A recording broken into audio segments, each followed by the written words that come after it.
साथियों नमस्कार। आज एक बार फिर हम लोग अपने चैनल बिहार कर्मचारी की आवाज के माध्यम से हम लोग बैठे हुए हैं राज्य कार्यालय महासंघ खुदाई चक्र के कार्यालय में अटल पथ में। तो आज का जो हमारा मुद्दा है, आज जो कर्मचारियों के हित की बात है वो है कि दिनांक 24 अक्टूबर को कॉमरेड योगेश्वर गोप जी की 17वीं पुण्यतिथि के अवसर पर पटना जिला शाखा का जिला सम्मेलन होने जा रहा है। तो इस अवसर पर इस जिला सम्मेलन में हम लोग कर्मचारियों के किन किन मुद्दों को लेकर चर्चा करेंगे, किन मुद्दों के लिए रणनीति बनेगी, किन मुद्दों पर बात होगी, इसके लिए आज हमारे कार्यालय में मौजूद है एक बार फिर से महासचिव श्री प्रेमचंद कुमार सिन्हा जी और राज्य के अध्यक्ष निरंजन कुमार सिन्हा जी। तो मैं महासचिव महोदय से अनुरोध करूंगा कि हमारे 22वें जिला सम्मेलन में कर्मचारियों के हित के कौन कौन से मुद्दे, ज्वलंत मुद्दे जो काफी समय से लंबित हैं, जिनके लिए हम लोग लगातार संघर्ष करते रहे हैं, उन पर चर्चा होगी, उन पर रणनीति होगी। तो महासचिव महोदय से मैं आग्रह करता हूँ कि इन मुद्दों पर अपनी बात। सर्वप्रथम आपके चैनल के माध्यम से हम बिहार के तमाम कर्मचारी साथियों को हम क्रांतिकारी अभिनंदन करते हैं। देखिए, कॉमरेड योगेश्वर गोप की एक विरासत है जो उनके नेतृत्व में महासंघ की स्थापना हुई और स्थापना काल से ही महासंघ कर्मचारियों के लिए लगातार संघर्ष करता रहा और संघर्ष के माध्यम से कर्मचारियों को बहुत सारी सुविधाएं, केंद्रीय तर्ज पर वेतन, महंगाई भत्ता, अनुकंपा का लाभ, तमाम सुविधाएं जो है कॉमरेड योगेश्वर गोप के नेतृत्व में हम कर्मचारियों को आज मिल रहा है। तो हम सर्वप्रथम कॉमरेड योगेश्वर गोप के जो आने वाली जो पुण्यतिथि है 24 अक्टूबर को, तो उसमें उनको हम लोग श्रद्धा समर्पित करेंगे, नमन करेंगे और उनके जो बताए हुए रास्ते हैं संयुक्त आंदोलन का मतलब तमाम संगठनों को मिला करके एक बड़ा आंदोलन कर्मचारी करना। तो कॉमरेड योगेश्वर गोप की विरासत से हम लोग प्रेरणा लेंगे और कॉमरेड योगेश्वर गोप को श्रद्धा समर्पित करते हुए हम कर्मचारी, बिहार के कर्मचारी शिक्षकों से आह्वान भी करेंगे कि आप पटना जिला के जो भी साथी हैं वो जरूर भाग लें और भाग लेकर के इसी में हम नियमित कर्मचारियों का जो 8वां केंद्रीय वेतनमान का मुद्दा है उसकी चर्चा करेंगे। 50% डीए मर्जर होना चाहिए जो 7वें केंद्रीय वेतन आयोग की अनुशंसा में अंकित है, उसके आधार पर उस पर हम बात करेंगे। और साथ ही साथ बिहार में जो लाखों संविदा कर्मचारी हैं, संविदा कर्मचारी की मांगों को प्रमुखता से हम लोग उसमें उठाएंगे और उसकी एक रणनीति बनाएंगे कि कैसे हम उसकी समस्याओं का समाधान करें, उनकी मांगों को हासिल करें। ये संविदा कर्मचारियों में बहुत सारे लोग, चाहे कार्यपालक सहायक लोग हों जो हर कार्यालयों में काम कर रहे हैं, डाटा एंट्री ऑपरेटर हो, डाटा एंट्री ऑपरेटर हर जगह काम कर रहे हैं, कंप्यूटर से रिलेटेड काम। आप आज देखिए, आप ITI कर्मचारियों में, ITI में जो है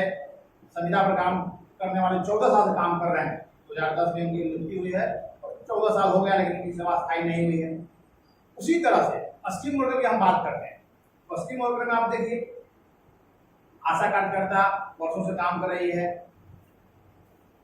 आंगनबाड़ी सेविका सहायिका वर्षों से काम कर रही है, विद्यालय रसोईया काम कर रही है, जीविका कर्मी काम कर रहे हैं, संविदा में पंचायत में काम करने वाले आवास सहायक लोग हैं, ये तमाम सारे लोग हैं। गांव में नियुक्त काम कर सब सफाई करने के लिए मोदी जी का जो प्रोजेक्ट है स्वच्छता अभियान, स्वच्छ अभियान के तहत काम करने वाले जो हैं प्रखंड समन्वयक लोग हैं। उसके साथ साथ गांव स्तर पर काम करने वाले, पंचायत स्तर पर काम करने वाले स्वच्छता पर्यवेक्षक लोग हैं, स्वच्छता कर्मी लोग हैं। तो ऐसे लोगों को अभी आपको जानकर आश्चर्य होगा कि स्वच्छता कर्मियों को जो है 8-10 महीने से मानदेय नहीं मिलता, बहुत ही कम मानदेय मिलता है और उनको भी मानदेय का भुगतान कई महीने से नहीं हुआ। तो इस अवसर पर उनकी भी चर्चा होगी और चर्चा के माध्यम से सरकार को हम कहेंगे, अनुरोध करेंगे कि आप ये तमाम सुविधाएं जो लंबित रखे हुए हैं, उनकी जो मानदेय बकाया रखे हुए हैं, और ये इसी समझिए आप कि यह एनएचएम में जो काम करने वाले जो लोग, चाहे GNM हो, ANM हो, CHO हो, मोबिलाइजर हो, तमाम लोग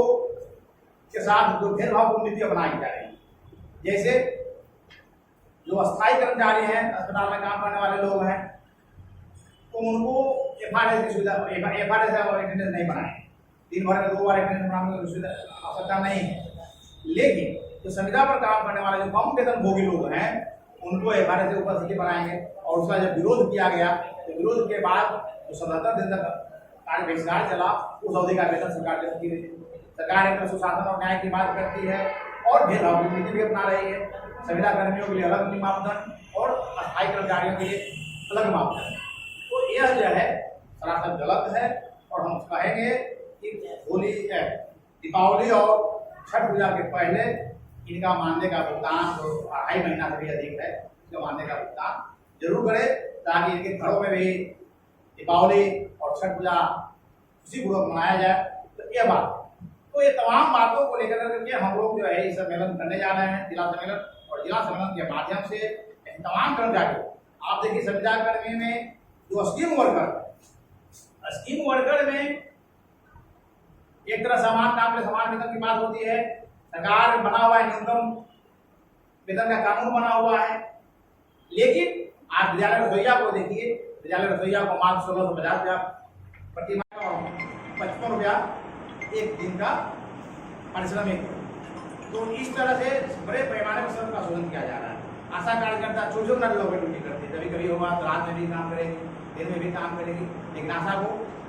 पारितोषिक के रूप में 1000 रुपया दिया जाता है। सरकार से पिछले हड़ताल में समझौता भी हुआ कि इनका मानदेय को हम दुगना करेंगे और इनको पारिश्रमिक पारितोषिक की जगह पर पारिश्रमिक नाम देंगे, लेकिन नाम देने में भी सरकार पीछे हट रही है। तो यह सरकार का जो है लिखित आश्वासन है, लिखित समझौता है, लेकिन लिखित समझौता को भी लागू नहीं कर रही है। हम इस अवसर पर कहना चाहेंगे कि नियमित कर्मचारियों को जो मकान किराया भत्ता की जो सुविधा है, तो केंद्र के सरकार के साथ हमारा समझौता है कि केंद्रीय कर्मियों की भांति हमको मकान किराया भत्ता मिलना है। तो मकान किराया भत्ता में क्या है, केंद्र में 30%, 20% और 10% है। और बिहार सरकार 30% तो यहाँ नहीं, महानगर नहीं है, तो यहाँ 20% और 10% होना चाहिए था। पटना है, लेकिन उसके पटना में सिर्फ 20% है और बाकी जगहों पर जो है 10% है, 7.5% है और 5%। और यह जो मकान किराया भत्ता में जो भेदभाव है और केंद्रीय जो हमारा समझौता है सरकार से, उस समझौता के विपरीत है। हम इस आपके माध्यम से कहना चाहेंगे कि केंद्रीय कर्मचारियों की खातिर बिहार के कर्मचारियों को भी मकान किराया भत्ता मिलना चाहिए, यानी 10% और 20%। 10% जो गांव में जो 5% मिला उनको भी 10% होना चाहिए, और साथ ही साथ हमें कहेंगे जो 20% सिर्फ पटना जिला में, पटना टाउन में जो काम करने वाले लोग हैं उनको सिर्फ मकान किराया भत्ता 20% दिया जाता है। तो इसके बदले हमें कहना चाहते सरकार से कि तमाम जो प्रमंडलीय अनुमंडल है, प्रमंडलीय मुख्यालय जैसे गया है, मगर तिरहुत का मुजफ्फरपुर है, भागलपुर है, मुंगेर है, सहरसा है, दरभंगा है, छपरा है, तो 9 जगह पर जो है कम से कम जो है मकान किराया भत्ता 20% होना चाहिए। इससे कर्मचारियों को लाभ होगा। तो महंगाई पर ही ना देख रहे हैं आप, कहीं छपरा जिला में जाइए या कहीं भी जाइए, गया में जाइए, तो मकान लगभग पटना के आधार पर ही, पटना का जो कीमत होता है मकान का किराया होता है वो लगभग वही मिलता जुलता है। तो मकान किराया भत्ता बराबर होना चाहिए, कम से कम सभी शहरी क्षेत्रों में सभी प्रमंडल मुख्यालय वहाँ होना चाहिए, और बाकी जिला मुख्यालय, अनुमंडल मुख्यालय और गाँव में काम करने वाले लोग तमाम लोगों को जो है कम से कम मकान किराया बताया है। तो ये हमारी सरकार से मांग है, इस पर हम बातचीत करेंगे और रणनीति के माध्यम से आने वाले दिनों में, अभी तो पटना जिला का महासम्मेलन हो रहा है, उसके साथ साथ आने वाले दिनों में विभिन्न जिलों का सम्मेलन होगा, और सम्मेलन के बाद हम लोग राज्य सम्मेलन अगले साल करने की योजना बनाए हुए हैं। उस सम्मेलन में व्यापक एकता की बात होगी और बड़े आंदोलन की भी बात होगी। तो हम आपके चैनल के माध्यम से करना चाहते हैं, सरकार से मांग करना चाहते हैं कि जो तमाम संविदा कर्मी हैं, आउटसोर्स कर्मी हैं, तमाम लोगों को जो है न्यूनतम वेतन और समान काम के समान वेतन की गारंटी करे सरकार, और 8वां केंद्रीय वेतन का गठन हो, और उस गठन से पहले अंतरिम राहत के रूप में जो 50% जो डीए मर्जर का सवाल है मूल वेतन में, उसको भी हल किया जाए जल्द उसको। तब हम लोग मानेंगे कि दीपावली में सब केंद्र सरकार या राज्य सरकार जो है कर्मचारियों को भी कुछ देना चाहती है। जैसा कि आप लोगों ने सुना कि 22वें जिला सम्मेलन की क्या क्या रणनीतियां रहेंगी, क्या क्या मुद्दे रहेंगे। अब मैं अनुरोध करता हूं हमारे महासंघ के राज्य अध्यक्ष निरंजन कुमार सिन्हा जी से कि वो भी अपनी बात करें। सारी बात जो है सो महासचिव जी रख चुके हैं। सरकार की नीति, हमारे साथ समझौता पर सरकार कैसे करती है, इसमें तो 50% जो अभी बात रखी गई ये राहत के रूप में, या राहत की बात तो है ही, साथ यह भी है कि यह सरकार का जो है सो खुद जब 7वां वेतन आयोग की सिफारिश। तो साथियों, जैसा कि आप सबने अभी सुना कि हमारे महासचिव महोदय और अध्यक्ष महोदय ने स्पष्ट रणनीति के बनाने के बारे में बात किया कि कैसे हमारे 22वां जिला सम्मेलन में हम लोग कर्मचारी के किन मुद्दों पर रणनीति बनाएंगे, उसके आगे बारे में सोच विचार करेंगे, विस्तृत रूप से चर्चा होगी। तो इन सब बातों के साथ मैं मनोज कुमार यादव, जिला सचिव पटना, आप सभी साथियों से अपील कर रहा हूं, जो भी साथी ये इस वीडियो को देख रहे हैं, पटना जिला के जितने साथी हैं अथवा राज्य के दूसरे जिलों के भी साथी अगर 24 अक्टूबर को पटना जिला में हैं, उपस्थित हैं, तो मेरा उन सभी से अपील है कि वो हमारे इस महासंघ कार्यालय में अटल पथ पुनाईचक में 24 अक्टूबर के दिन जब 17वीं पुण्यतिथि मनाई जाएगी हमारे कॉमरेड योगेश्वर गोप जी की, जो कर्मचारी आंदोलन के जन्मदाता रहे हैं, उन इस शुभ अवसर पर हम सभी पटना जिला का 22वां सम्मेलन करने जा रहे हैं। तो आप सभी इस सम्मेलन में आएँ ताकि हमारे कर्मचारियों की जो ज्वलंत समस्याएं हैं, जैसे पुरानी पेंशन लागू करना, 8वें वेतन आयोग का गठन करना, साथ ही साथ जो 50% डीए के मर्जर की बात है मूल वेतन में, उसकी चर्चा हो, या फिर जितने भी बिहार में हमारे संविदा मानदेय नियोजित आउटसोर्स स्कीम वर्कर्स हैं उनके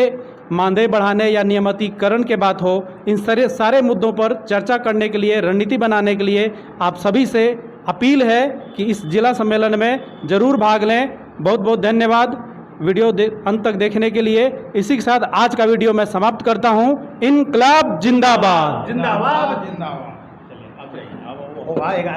बैठ के आप अंतिम में जाइएगा वहाँ, उसको 2 मिनट